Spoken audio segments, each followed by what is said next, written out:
오늘 요한계시록 20장의 내용을 다루려고 하는데요. 이제 20장, 21장, 22장 이렇게 총 3장만 살펴보면 되거든요. 내용이 이제 마무리 단계입니다. 그러니까 마무리 단계는 이제 크게 두 가지겠죠.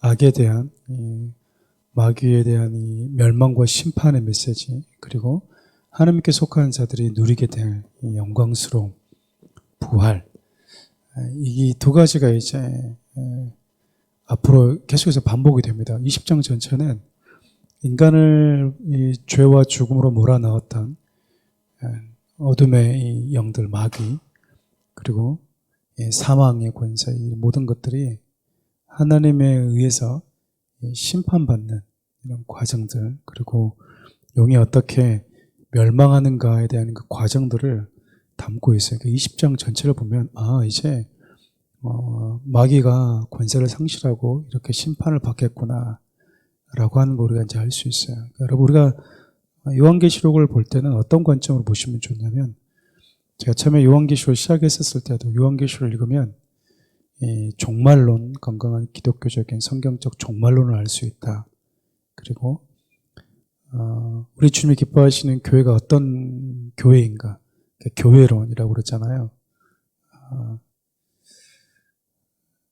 그리고 기독론, 다시 말하면 우리를 구원하시기 위해서 우리 예수 그리스도께서 어떤 일을 행하셨는지에 대한 것들을 어떤 그 상징적인 그리고 그림 언어로 많이 이렇게 묘사를 해놨습니다. 특별히 예수 그리스도 어떤 분이신지에 대한 내용도 우리가 잘 알고 있거든요. 그러니까 구약 전체는 예수님이 오실 것이다. 그래서 오실 예수님에 대한 내용이고, 신약은 오신 예수님과 마지막으로 다시 오실 예수님. 그러니까 구약은 예수님이 오실 거라고 하는 예고편이라면, 신약은 초림하신 예수님과 재림하신 예수님에 대한 내용이 담겨져 있습니다. 우리는 오실 예수님이라고 하는 예고편은 읽었고요. 그리고 초림하신 예수님에 대한 이야기도 읽었어요. 우리는 남아있는 건 이제 재림하실 예수님이잖아요. 그 관점을 가지고 요한계시록을 보면 많은 부분들은 이미 이루어진 사건들입니다. 다시 말하면 예고된 예수 그리스도께서 이 땅에 오실 때, 이 땅에 오셔서 오실 것이고, 그분이 실질적으로 이 땅에 오시면 무슨 일이 벌어질 것인가 라는 이 내용 자체가 이제 초림의 사건이기도 해요. 그래서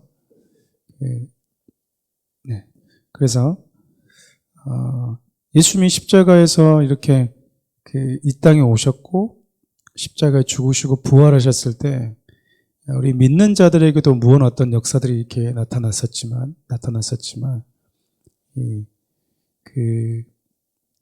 어둠의 영들에게도 어떤 일들이 벌어졌는가, 그러니까 어둠의 영들의 권세가 소멸되었다든지 심판받았다든지.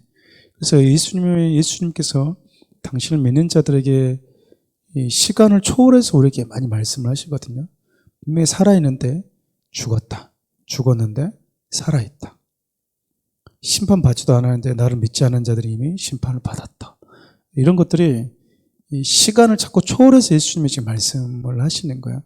여러분, 요한계시록 읽으시면서 여러분들이 캐치하셨는지 모르겠는데, 사도 요한이 요한계시록을 썼던 글을 쓰는 이 방식을 보면 참 독특한 게 뭐냐면 이중적 관점이라고 하는데, 분명히 이 땅에 있거든요. 근데 저 하나님의 나라에 있는 사람처럼 또 이야기를 해요.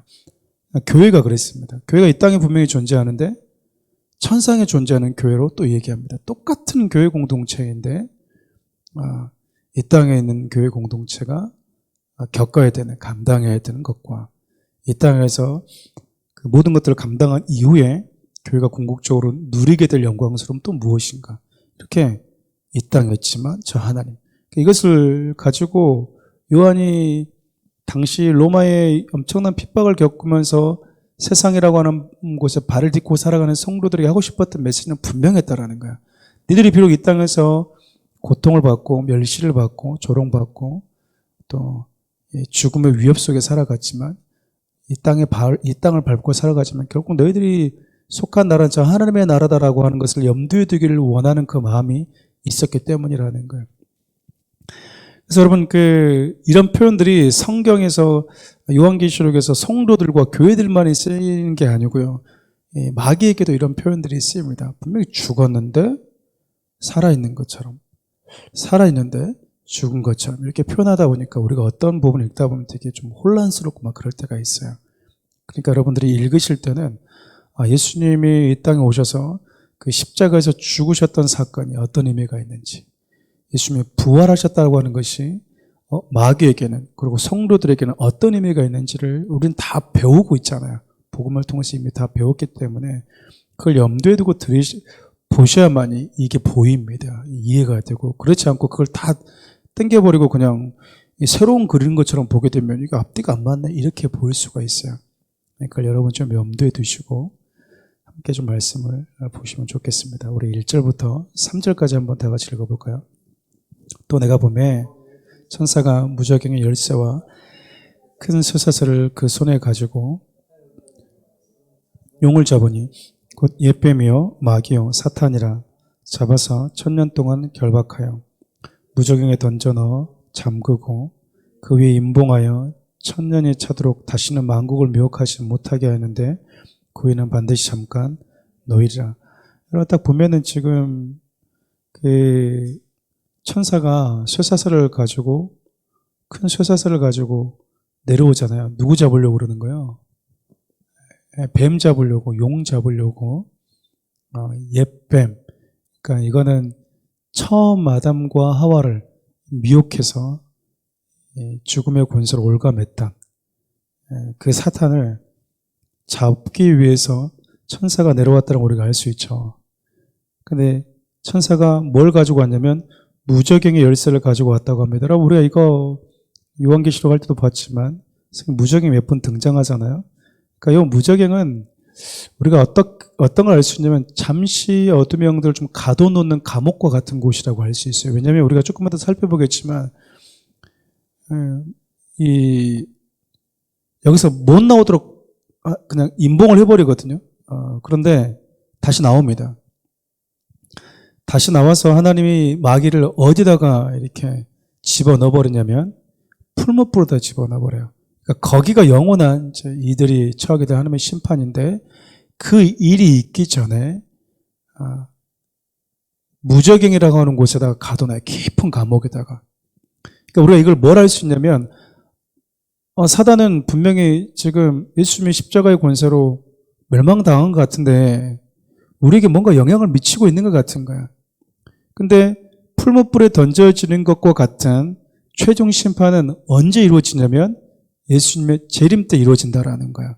그러니까 예수님의 십자가의 초림 사건을 통해서 어둠의 영들이 권세를 상실했다면 예수님의 재림을 통해서 이들이 궁극적으로 시간 속에서 영원한 풀무불이라고 하는 이곳에서 고통을 경험하게 될 것이다 라고 얘기하는 겁니다.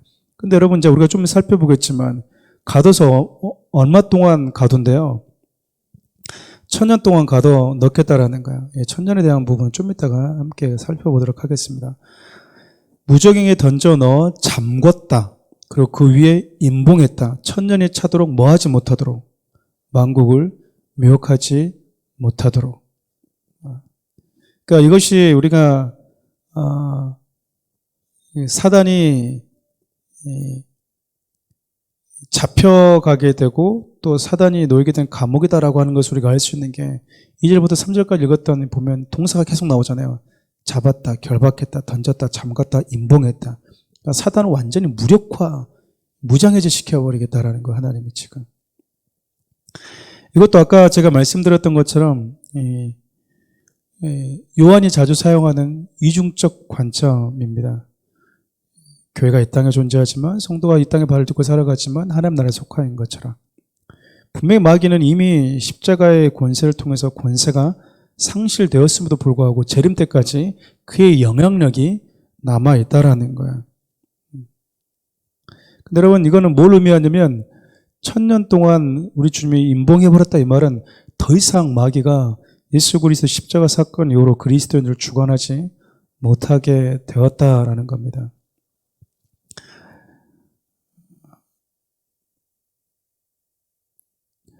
우리 4절에서 6절 말씀 한번 읽어볼까요?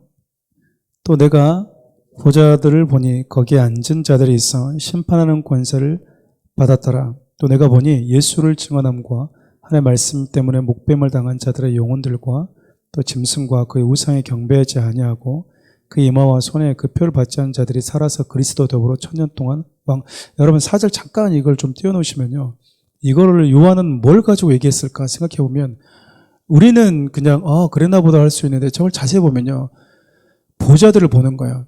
근데 그 보좌 앞에서 무슨 일이 벌어지고 있냐면 우상에게 경배하지 않고 그의 이마에 손에 표를 받지 않은 자들이 누리는 삶에 대해서 얘기하고 있거든요. 요한은 뭘 봤을까 보면 당시에 로마 황제와 그 주위의 보좌 옆에서 예수 그리스도의 그 증언 때문에, 신앙 때문에 죽임을 당하는 사람들을 수도 없이 많이 봤다라는 거야. 그러니까 바로의 보좌는 어떤 보좌였습니까? 우상에 경배하지 않는 자들을 살리는 게 아니라 우상에게 경배하지 않는 자들은 다 뭐 했어요? 죽이는 보좌였죠. 다 목배임을 하는 보좌였다라는 거예요. 그 주위에 있는 짐승과 바다에서 올라온 짐승이라고 표현되어진 로마 황제, 절대적인 권력을 가지고 있는 자와 또 그 절대적인 권력을 가지고 있는 짐승에게 경배하도록 만들었던 땅에서 올라온 이 짐승, 이 보좌 주위에 있는 자들이거든요. 이게 지금 어떻게 된 겁니까? 하늘 보좌를 봤더니 완전 역전이 되고 있다라는 거예요. 쉽게 얘기하면. 그러니까 그들이 영원한 왕인 것처럼, 그들의 왕권이 영원할 것처럼 느꼈는데 요한은 지금 그리스도인 때문에 영원한 창조주이고 만왕의 왕 대신 예수 그리스도를 믿고 따라가는 자들이 너무 비참하게 힘없이 목배임을 당하는 것 같으나 결국 영원한 왕권을 가지는 자들, 영광스러움 누리는 자들은 그들이 아니라 이들이다, 너희들이다라고 하는 것을 지금 강조하고 있는 거예요. 5절부터 6절까지 읽어볼게요. 그 나머지 죽은 자들은 그 천년의 차이까지 살지 못하더라. 이는 첫째 부활이라. 이 첫째 부활에 참여하는 자들은 복이 있고 거룩하도다. 둘째 사망이 그들을 다스리는 권세가 없고 도리어 그들이 하나님과 그리스도의 제사장이 되어 1000년 동안 그리스도와 더불어 왕노릇하리로다.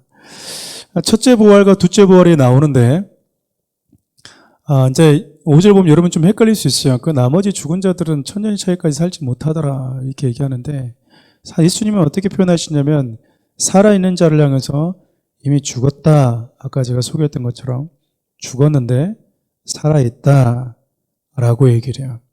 그러니까 여러분 5절과 6절 말씀은 어떤 의미냐면 예수 그리스도께 속하지 않은 자들은 살아있으나 죽은 자들이다 이 말이야.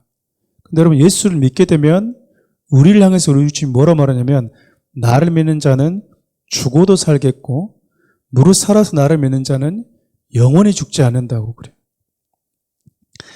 좀 그런 말씀 들으면 여러분 좀 의문이 생기지 않습니까? 그러니까 나를 믿는 자는 죽어도 산다? 그게 좀 이해가 되죠. 그래, 우리는 그런 믿음을 갖고 있으니까. 근데 무릇 살아서 나를 믿는 자는 영원히 죽지 않는다고 그랬잖아요. 그러면은 우리는 지금 살아서 예수 믿고 있으니까 뭐 해야 됩니까? 영원히 죽지 않아야 되잖아요. 근데 우리 죽어요, 안 죽어요? 우리 죽거든요. 그럼 이게 지금 도대체 무슨 말이냐라는 거예요. 부활이면 또 부활이지. 첫째 부활은 뭐, 두 번째 부활은 뭐냐. 그래서 여러분, 첫 번째 부활에 대해서 얘기할 때 6절을 보면요. 둘째 사망이 그들을 다스릴 권세가 없다. 그들이 하나님과 그리스도의 제사장이 되어 1000년 동안 그리스도 더불어 왕노릇하리로다. 라고 하는 이 이야기를 보면 우리가 충분히 조금 이해할 수 있어요. 제가 설명을 좀 해드릴게요. 1000년 동안 왕노릇한다라고 하는 것에서 신학자들이 참 지금도 저게 논쟁거리긴 합니다. 저 1000년이 도대체 뭔 의미냐. 그래서 저기에 대해서 크게 세 종류의 학설이 있어요. 무천년설이라는 게 있고요.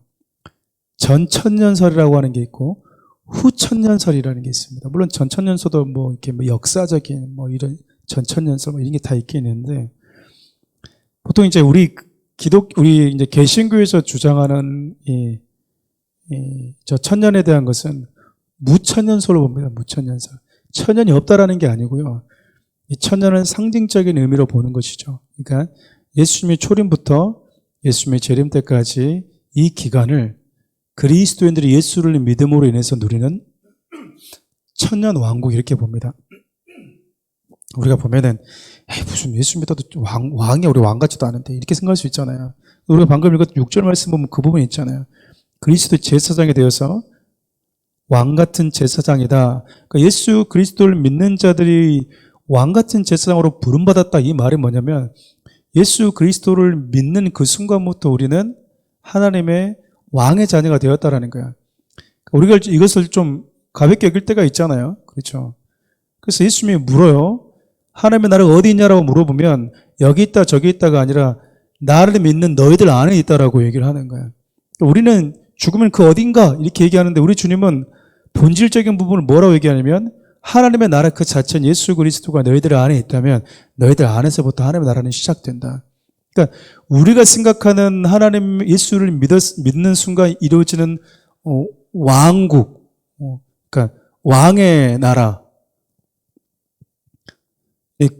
그것은 여러분 어떻게 생각합니까? 그냥 보지 앉아가지고 떵떵거리면서 이렇게 이거 물 떠와라, 뭐 해라. 자꾸 우리가 이 사람들이 생각했던 그 역사가들에서 이렇게 왕들이 이렇게 누려왔던 그 세속적인 관점을 이걸 보다 보니까 뭐야, 처녀도 왕 노릇한다고 하는데 뭐 예수 믿는 사람 순간부터 왕이라고? 이게 뭐 왕이야? 우리 자꾸 이렇게 생각하는데 그렇게 생각하시면 안 돼요. 성경에서 우리에게 이스라엘 백성들을 하나님께서 구원했을 때도 내가 너희들을 왕 같은 제사장 나라로 불렀다라고 얘기하거든요. 그러니까 부름받은 구원받은 그 순간부터 우리는 하나님의 자녀, 왕의 자녀라고 하는 신분을 갖게 됩니다. 성경 이거를 첫째 부활이라고 얘기를 해요. 다 죽었는데 예수의 생명에 들어오게 되면서 우리가 이 땅을 사는 동안 이 왕의 자녀로서 살아갈 수 있게 되었다라는 거예요. 그럼 왕의 자녀들이 살아가는 특권이 뭐냐? 만약에 왕 대신 예수 이 땅에 도대체 어떻게 살았냐를 보면 되는 거예요. 그분은 가지고 있는 절대적인 권력과 권세를 가지고 어떻게 살았냐라는 것을 보면 왕의 자녀들은 제사장답게 사는 거구나라는 걸 알 수 있어요. 제사장은 예배를 수종드는 자들이거든요. 하나님을 예배하도록 하는 중재자 역할을 감당하는 거예요.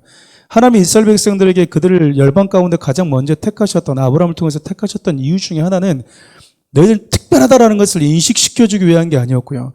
너희들 통해서 내가 제사장 나라로 삼아서 다른 모든 민족들이 하나님을 예배하도록 하는 데 있어서 내가 너희들을 그렇게 왕 같은 제사장으로 쓰겠다라는 거거든요. 이것이 이제 지금으로 넘어오게 되면 예수 믿는 모든 자들이 왕 같은 제사장으로 부름받았다 이 말은 우리를 통해서 세상의 열방이 하나님을 예배하도록 하는데 우리가 그렇게 부름받았다라는 거예요. 그것이 왕과 같은 제사장이에요. 하나님께서 아담에게 너희들을 창조한 다음에 다스려라 이렇게 만물을 정복해라고 하니까 자꾸 우리는 무슨 짐승 막 아무거나 잡아먹을 수 있는 그 특권을 이렇게 왕이라 생각하는데 그건 세속화된 개념이에요. 여러분, 그가 하나님이 주신 왕권, 이 왕에 대한 이 왕권을 가졌지만 청지기적인 사명을 가지고 살았을 때 세상은요 안식과 쉼이 있었다니까요. 그야말로 여러분 그 아름다운 조화가 있는 세상이었지만 범죄하다 보니까 무슨 일이 벌어졌습니까? 땅도 저주받고 짐승들과 인간과 또 짐승과 짐승들 사이에서 화목과 화평이라는 개념은 사라져버렸잖아요. 그러니까 우리가 생각하는 왕은 뭡니까? 주님이 우리에게 처음 아담과 하와에게 맡겼던 그 청지기적 사명을 가지고 하나님의 하나님 되심을 자꾸 드러내 보여주는 거예요. 다 부패하고 썩어버렸어요. 여러분, 하나님께서 노아의 방주를 심판하실 때 보면 메시지성을 보면 썩은 냄새가 난다고 얘기를 해요. 다 썩어버려서 내가 물로 싹 깨끗이 씻어내야 되겠다라고 말하는 표현이 나오거든요. 그러니까 다 죽었던 송정 같은 썩은 시체만 하는 다 죽어버린 곳에서 하나님 우리를 다시 살리셨다는 얘기는 뭐하라는 이야기예요. 처음에 너를 하나님이 창조했던 그 하나님다움을 너희들의 삶을 통해 세상 가운데에서 보지 못하고 있는 자들에게 드러내는 자로 살아가는 것이 왕, 제사장, 하나님의 대리 통치자로 부름받은 사람들의 삶이다 그 말이에요. 그러니까 우리가 이 삶을 얼마나 영광스럽게 생각하고 있는지는 모르겠지만 우리가 말씀에 순종하는 이유는 그냥 복받기 위해서 차원이 아니고요. 하나님의 맨 처음 우리 인간을 부르셨을 때 본래 인간의 모습이 그거라는 것을 우리가 뭐 하는 겁니까? 신뢰하고 믿기 때문에 그래요. 순종하면은 뭐 하나님의 복받고 불순종하면 얻어맞을 것 같아가지고 그냥 하나님이 똑바로 안 하면 또 하나님이 안 맞으려면 빨리 정신 차리. 자꾸 우리 이런 관점으로 보는데요. 그 말씀 안에 거하는 것이 가장 인간다움이라니까요. 그것이 첫째 부활, 세상 사람처럼 그냥 그렇게 죽어 있는 자처럼, 그래서 5절 보면 그냥 죽은 채로 살아있는 자들이 있는데 우리는 그리스도를 따라서 그 증언을 가지고 첫째 부활에 참여한 자들이거든요. 그 부활에 참여한 자들에게 하나님께서 살아내기를 원하시는, 천년 동안 살아내기를 원하시는 그 왕과 같은 삶, 주님이 재림하시기 전까지 그 재림을 기다리며 살아가는 성도들에게 하나님이 기대하는 삶은요, 우리를 통해서 세상에 하나님을 보는 겁니다. 좀 이해되시나요? 좀 어렵습니까? 제가 새벽에 잠깐 언급을 했었었는데, 하나님이 아브라함에게 너 본토 친척 아비 떠나라. 내가 너에게 복을 줄 거야. 너에게 약속한 땅, 너에게 줄 땅으로 가라. 그럼 여러분, 자고 있는데 갑자기 하나님이 누구야? 나 너한테 줄 땅이 있어. 그러니까 본토 친척 아비집이 떠나. 그때 본토 친척 아비집이 떠나다는 것은 목숨 거는 모험이었거든요. 그럼 여러분, 기대하고 떠나고 있습니까? 기대를 안 할 것 같아요? 하나님이 초자연적으로 얘기했으니까 기대감이 들 거 아니에요. 그거 왔어요. 왔으면 이제 뭐 해야 돼요? 뭐가 일어나야 되잖아요. 아무것도 없어요. 아무것도. 그 땅에 기근이 오고.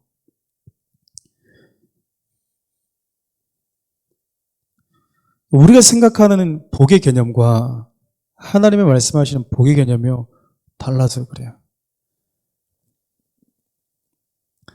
여러분, 제가 새벽 예배 때도 잠깐 언급을 했었는데 한 번 더 얘기하면, 이스라엘의 조상이 누구예요? 아브라함입니다. 이스라엘 조상이 아브라함이잖아요. 그러니까 아브라함을 통해서 이스라엘이라고 하는 하나의 백성이 시작이 되었어요. 그러니까 이스라엘이라고 하는 하나님의 택한 백성의 시작을 하나님이 아브라함으로 시작하셨거든요. 근데 아브라함을 통해서 당신의 택한 백성들을 하나님께서 선택하시기 전에 아브라함은 어디서 나왔냐면 본토 친척 아비집을 떠나서 왔어야 됐습니다. 그러니까 이걸 통해서 우리가 알려주고 싶은 건 뭐냐면, 영적 이스라엘이라고 하는 구원받은 저와 여러분들, 혈통으로는 이스라엘이 아니지만 그리스도 안에서 이스라엘이라고 하나님의 백성으로 부름받은 우리가 어떻게 하나님의 백성으로 이렇게 시작될 수 있었는가? 그 시작점이 하나님 보좌를 떠나고 우리 곁에 오신 예수 그리스도라고 하는 거야. 그러니까 하나님에게 있어서 아브라함에게 찾아가서 난 너에게 복을 줄 거야. 너는 복이야. 라고 했던 가장 큰 첫 번째 중에 하나는 뭐냐면, 나는 네 삶을 통해서, 너의 인생을 통해서, 너의 삶을 통해서 나는 나를 드러낼 거야.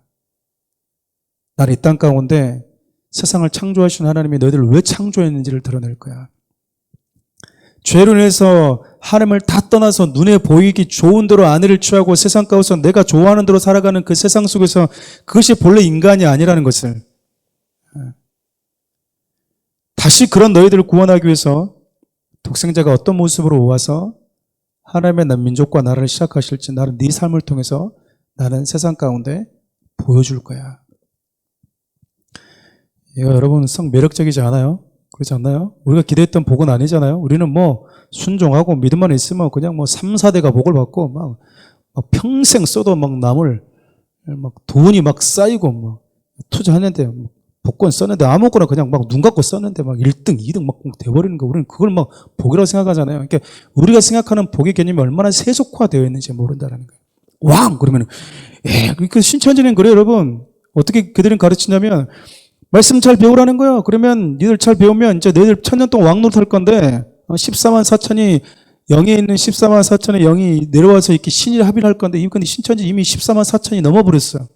진짜 미련한 사람들인데 어쨌든 넘었어. 또다시 또 바꾸고 있죠. 뭐 무리들이 있다고 하는데, 그럼 니들 왕 되면 니들한테 말씀을 배우려고 전 세계에서 돈다발 들고 온다? 그래요. 세속적인 왕권을 가지고, 세속적인 왕권. 보물 다 들고 온대요. 그래서 여러분, 신천지에 나오는 애들하고 얘기해보잖아요. 그럼 여자들은 그런데요. 나는 그때 조인성 오면 난 조인성 가르쳐야지. 뭐, 그거. 나는 송중기 가르쳐야지. 뭐, 그거. 생쇼를 하고 있는 거예요. 보면, 세상 말로 말하면. 옆에서 남자들은 나는 김혜수 가르쳐야지. 나는 내 수제자를 가르칠 거야. 뭐, 이러고 있어요. 여러분, 그런 탐심을 가지고 비밀이라고 하는 걸 가지고 성경을 푼다니까요. 천년 동안 여러분, 주님이 다시 재림할 때까지, 저는 그렇게 봅니다. 주님이 재림하실 때까지 주어지는 이 기간 동안 예수를 믿는 그 순간부터 우리에게 새로운 생명이 시작되어지는 아담의 생명이 아닌 예수 그리스도 생명으로 시작된 우리에게 이 새로운 피조물을 주신 하나님의 의도가 뭐냐 그 말이에요. 그 생명을 갖게 된 이후부터 우리는 왕의 자녀라는 신분을 갖고 살아가게 되는데 하나님의 왕된 사람, 왕디라고 하는 신분을 갖고 살아가는데 단지 이 땅이라고 하는 환경에서만 마치 교회가 이 땅에 발을 딛고 살아갈 때는 수많은 핍박을 받지만 그런다고 해서 교회의 영광스러움이 가치가 사라지는 건 아니거든요. 하늘에서 그 모든 싸움이 끝났던 그 교회가 이 땅에 있는 교회와 전혀 가치가 다른 건 아니거든요. 눈물도 없고 고통도 없는 그 하나님 나라의 공동체에 있는 교회도 이 땅에서의 잠시 핍박을 받는 교회도 가치는 똑같아요. 단지 환경만 다를 뿐인 거예요. 우리가 하나님의 예수 그리스도를 믿으면서 하나님의 자녀이고 왕이라고 하는 신분을 갖게 되었지만 주님 오실 그날까지 육체가 남아있는 동안에는 그 왕이라는 신분을 인정도 해주지 않는 그 세상 속에서 우리는 살아가는 거예요. 근데 우리 안에 뭐가 있는 겁니까? 내가 누구인지, 내가 새로운 피조물로 부름받았다는 사실과 내가 하나님께서 아담에게 주었던 그 하나님의 자녀라고 하는 이 왕권을 그는 어떻게 썼는가? 그러면 이제 예수 그리스도를 통해서 우리에게 주어진 새로운 왕이라고 하는 신분을 나는 이 땅에서 어떻게 구현하면서 살아갈 것인가? 이것을 우리는 중심을 가져야 되는데 이걸 모르다 보니까 나는 목의 왕인데 신하들 나는 신하들 많이 부려야지 이러고 있다 그 말이에요. 신천지같이 돈다발을 싸들고 오면 나는 손가락 10개에다 루비 다 꽂고 다닐래 이러고 있다 그 말이에요. 얼마나 그 예수를 믿고 성경을 믿으면서도 세속적인가. 성경은 여러분 그래서 바울이 삼층천을 보고 왔음에도 불구하고 천국에 금덩어리들이 이렇게 수도 없더라 막 다이오 사파이어로 깔려있더라 그런 얘기를 하지를 않아요. 하지를 않는다고. 왜냐면 이 땅을 살아가는 데서 그것보다 더 비교할 수 없는 만큼 가치. 천국에 여러분 사파이어 없으면 안 갈 겁니까? 사파이어가 무슨 의미가 있어요 우리에게. 예수 그리스도가 더 가치 있는 건데. 예수 그리스도가. 그래서 여러분 우리는 이 땅에서 존재하는 14만 4천이라고 하는 이 교회 공동체가 전투하는 교회라고 그랬잖아요. 그러면 지금 이제 천년 동안 왕노릇하는 교회 공동체는요. 이 땅에서 그렇게 그리스도의 증언을 가지고 살아가는데도 불구하고 목배임을 당하는 교회, 멸시와 천대를 받는 교회, 우리 주면 피값 주고 사실 만큼 소중히 여겼는데도 불구하고 세상을 인정해 주지 않는 교회. 마찬가지예요. 예수 그리스도 통해서 새로운 생명은 새로운 신분을 가지고 새로운 피조물로 거듭난 우리, 하나님의 왕된 우리. 그러나 우리가 살아가는 세상은 전혀 우리를 왕으로 용납해 주지 않는 곳. 근데 걷다 대고 또 센스 없이 우리는 뭐라고 그래요? 나 왕이야 이러고 이제 돌아다니면은 진짜 돌봄이 필요하다 그 말이에요. 돌봄이. 그래서 뭐가 중요하다고 그랬습니까? 센스 진짜 중요합니다. 나는 알고 있지만 우리는 알고 있지만 세상 가운데서 우리 주님이 나 왕이야 이러고 살지 않았잖아요. 그분이 그 땅에서 왕이었지만 어떤 삶을 이 땅에서 구현해 내시는지를 보면서 우리가 그 삶을 끊임없이 최선을 다해서 살아내는 거야. 그것이 우리에게 주어진 삶이라는 겁니다. 조금 믿으시나요? 그래서 첫 번째 부활에 참여한 자들은 복이 있도다. 둘째 사망이 그들을 뭐 할 수가 없대요. 둘째 사망이 그들을 뭐 할 수 없답니까? 다스릴 수가 없대요, 여러분. 여러분들은 죽지 않습니다. 믿으십니까? 그러니까 목사님 육체가 죽는데요. 성경 그것을 죽는다고 말하지 않아요. 잔다라고 표현하죠, 이제는. 그러니까 죽음이라고 하는 개념 자체가 그리스도인들에게 있어서는 호흡이 멈추는 개념이 아니고요. 하나님이라고 하는 생명에서 분열되고 단절된 개념으로 다가와야 되는 거예요. 그래서 하나님께서 예수님이 하나님을 소개하실 때 하나님도 당신을 소개하실 때 나는 아브라함, 이삭, 야곱의 하나님이다 자꾸 얘기했던 이유가 바로 그것 때문이에요. 우리가 보기에는 호흡이 멈춰서 죽은 지 오래된 사람인데 우리 하나님에게는 살아있다라는 거죠. 그러니까는 살아있다라는 것과 죽어있다라고 하는 개념 자체가 완전히 우리의 개념과 다른 거예요. 우리의 개념과. 살아있다고 하는 것은 육체는 사라졌지만 우리 하나님이 그들은 살아있어 이 말은 뭐냐면요. 죽음이 그들을 다스리고 있지 못해 그 말이라고요. 좀 이해되십니까?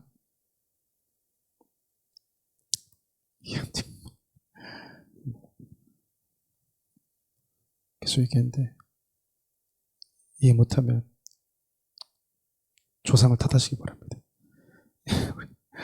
7절부터 8절까지 한번 볼까요? 천년이 참에 사탄이 거기서 놓여 나와서 땅의 사방 백성 곧 곡과 마곡을 미혹하고 모아 싸움을 붙이려니 그 수가 바다의 모래 같으니라. 천년이 찼다라고 하는 이 표현은요, 우리는 정확히 알 수 없지만 하나님께서 역사 가운데 정하신 그 시간이 찼다 그 말이에요. 그때 사단이 아주 잠시 놓이게 된다라고 이야기를 합니다. 도대체 이때가 언제인지 우리가 정확히 알 수는 없지만 우리가 분명하게 느끼는 건 뭐냐면, 지금 우리는 어떻게 보면 무적행에 갇혀있는 사단의 권세를 경험하고 있는 거예요. 어떻게 보면. 근데 우리 주님이 이 땅에 재림하시기 전에 잠시 이 녀석이 놓이게 된다라고 이야기를 해요. 그러면 이때 얘는 뭐 하는 거예요? 풀리면 또 뭐 하고 다니는 거예요? 회개하고 돌아다닙니까? 내가 예수님보다 권세가 약하구나. 내가 하나님보다 권세가 약했네. 주여 나를 불쌍히 여기소서라고 회개하는 게 아니고요. 했던 행동 똑같이 합니다. 그래서 여러분, 사탄에 속한 자들은요, 회개하지 않아요. 주구장창 말씀을 던져줘도 돌이키질 않습니다. 그래서 우리가 알 수 있는 건 뭐냐면, 결론이 나와 있어요. 뭐냐면, 나와서 미혹하는데 곡과 마곡을 뭐 했다고 얘기를 해요? 미혹했다라고 얘기하잖아요. 이거 에스겔 38장과 39장을 배경으로 하고 있는데, 곡이라고 하는 사람은 왕입니다. 마곡은 그 곡이라고 하는 왕이 다스리는 지역이고요. 이들이 강력한 연합군을 형성해서 이스라엘 백성들, 그러니까 포로로 돌아와서 회복된 이스라엘과 전쟁을 하려고 하는데 여기서 망해요. 그러니까 이건 뭐냐면, 갇혀있던 얘가 잠시 놓여? 그럼 도대체 얘는 어떤 애일까? 두려워하지 말라는 거예요. 어떻게 될 거니까? 잠시 놓이는 것은 뭐 때문에 놓이는 거니까? 임시 감옥에서 어디로 가기 위한 거니까? 9절 10절 볼까요? 그들이 지면에 널리 퍼져 성도들의 진과 사랑하는 성을 두르매 하늘에서 불이 내려와 그들을 태워버리고 또 그들을 미혹하는 마귀가 불과 유황못에 던져지니 거기는 그 짐승과 거짓 선자도 있어 세세토록 밤낮 괴로움을 받으려. 그러니까 이제 미혹하려고 사랑하는 교회, 성도들을 막 진영을 두르는데 하나님이 뭐 해버려요? 다 태워버렸어요. 그러니까, 거기 갇힌데 잠시 나오면 우리 이제 어떻게 되나? 두려워할 거 없다. 그러니까, 이제 좀 표현이 그렇지만, 죄수들 이송할 때 뭐 하는 거예요? 이제, 사형수로 데리고 가는 거예요. 감옥에서 이렇게, 죄수번호 111번, 막 그러면은, 나와. 그러면은, 자유하기 위해서 나온 게 아니고, 어디 가기 나온 거냐면, 단도대에 가기 위해서 나온 거 똑같은 거예요, 지금. 그래서, 그 전에는 막 마귀가 역사할 때는 계시록 처음에 볼 때는 누굴 막 잡아 죽이고 그 중에 누굴 잡아 죽이고 나오잖아요. 여기서는 그러지 못해요. 그냥 유황불에 하나에 뭐 해버립니까? 집어다 그냥 던져버립니다. 그러니까 여러분, 이게 이제 뭐냐면 마지막에 용이 어떻게 결국 심판을 받을 것인지, 어떻게 소멸될 것인지, 사라지지도 않아요. 거기서 하나님이 계속해서 뭐하게 만드냐면 영원히 고통받게 만듭니다. 그래서 여러분, 성경을 보면 부활 이렇게 얘기하면 가장 정확한 대답은 뭐냐면요, 부활이라고 하는 개념은 예수의 생명에 있는 것, 이게 부활이에요. 그러니까 죽었다 살아나는 것 부활 아니고요, 죽었다 살아서 계속 사는 것도 아니고, 죽었다가 살아서 예수 그리스도의 생명을 가진 자들이 부활이라고 얘기합니다. 왜냐하면 성경을 보면 안 믿는 자들이 부활이 있어요, 없어요? 안 믿는 자들이 부활이 있습니까, 없습니까? 안 믿는 자들이 부활이 있어요. 근데 그들은 왜 부활하죠?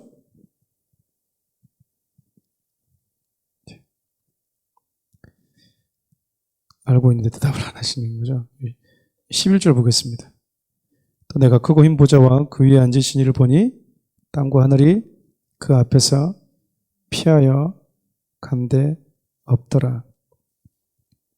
땅과 하늘이 그 앞에서 도망했기 때문에. 12절 같이 한번 봐볼게요. 또 내가 보니 죽은 자들이 큰 자나 작은 자나 그 보좌 앞에 있는데 책들이 펴있고 또 다른 하늘이 펴져 있으니 곧 생명책이라. 죽은 자들이 자기 행위를 따라 책들에 기록된 대로 심판을 받으리라. 13절을 볼까요? 바다가 그 가운데서 죽은 자들을 내주고 또 사망과 음부도 그 가운데서 죽은 자들을 내주매 각 사람의 자기 행위대로 심판을 받고.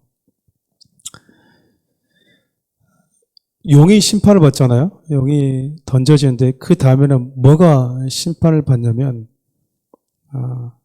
그리스도 안에 없는 자들, 그리스도 생명이 없는 자들이 이제 심판을 받습니다. 다니엘에서는 이렇게 다니엘서도 책에 등장하잖아요. 근데 우리 읽었던 요한계시록 20장 12절을 보면 생명책과 또 다른 책들이 펴져 있어요. 그래서 자기 행위대로 뭐 한대요? 심판을 받는다라고 얘기합니다. 그러니까 여러분, 예수 그리스도를 우리가 믿고 있지만 누군가는 생명책에 기록된 자들이 있는가 하면 어떤 자들은 우리의 모든 행위가 발가벗겨진 채 그분 앞에 드러나서 그들의 행위에 따라서 뭐 한대요? 심판을 받는 자들도 있다라는 거야. 특별히 13절을 보면 바다가 그 가운데서 죽은 자들을 내어주고 막 쭉 나오는데 이게 뭐냐면 죽은 자들이 어떻게 심판을 받을 것인지에 대한 내용인데 바다 그리고 사망, 음부 이거 똑같은 의미입니다. 죽음의 권세를 의미하는데 이게 내어준다라고 하는 게 어떤 의미냐면 사망이 더 이상 인간을 이제 지배하지 못하게 된다는 거. 모든 인간은요 하나님이 직접 소환하는 그 법정 앞에 서게 된다라는 것을 이렇게 지금 표현하고 있습니다. 그래서 그분 앞에 서게 되면 아까 제가 믿는 자도 부활하지만 안 믿는 자도 부활합니다고 했는데 예수의 생명이 있는 자는 생명의 부활로, 예수의 생명이 없는 자들은 심판의 부활로 나가는 거예요. 그래서 여러분 우리가 로마서 8장 1절 2절을 보면 바울이 그리스도 안에 있다라는 것에 대해서 감사를 표현할 때 예수 그리스도 안에 있는 자들에게는 정죄함이 없다. 왜냐하면 하나님의 성령, 즉 생명의 성령의 법이 우리를 뭐 했다고 얘기하냐면 사망의 법에서 우리를 해방케 했다라고 얘기를 합니다. 예수 믿는 자, 믿지 않는 자의 차이는 딱 그거 하나인 거야. 우리의 모든 연약함과 행위를 우리 주님이 씻어버리셨다라는 거고 믿지 않는 자들은 자기 행위에 대해서 자기가 책임을 지는 존재라는 겁니다. 여러분 용도 심판 받았지만 이제 뭐또 심판 받냐면 마지막까지 읽어보겠습니다.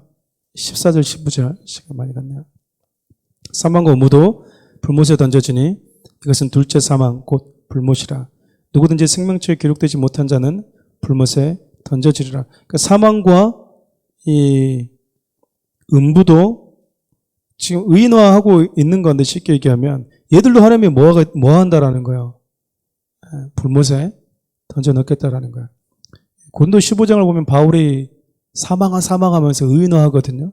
그러니까 이것들이 권세를 가지고 인간을 지배해 왔는데 더 이상 이 사망과 죽음이 우리 인간을 지배할 수 있는 권리, 권한을 하나님이 다 박탈해 버리겠다라는 거예요. 그러니까 우리 주님이 오시는 그날이 어떤 날인가? 아까 얘기했던 것처럼 지금 무저갱에 갇혀 있던, 그러니까 어떻게 보면 지금 우리 주님 오시지 않았잖아요. 재림하시지 않았기 때문에 지금 우리가 말씀을 근거로 보면 마귀는 풀무불에 있어요? 무저갱에 있어요?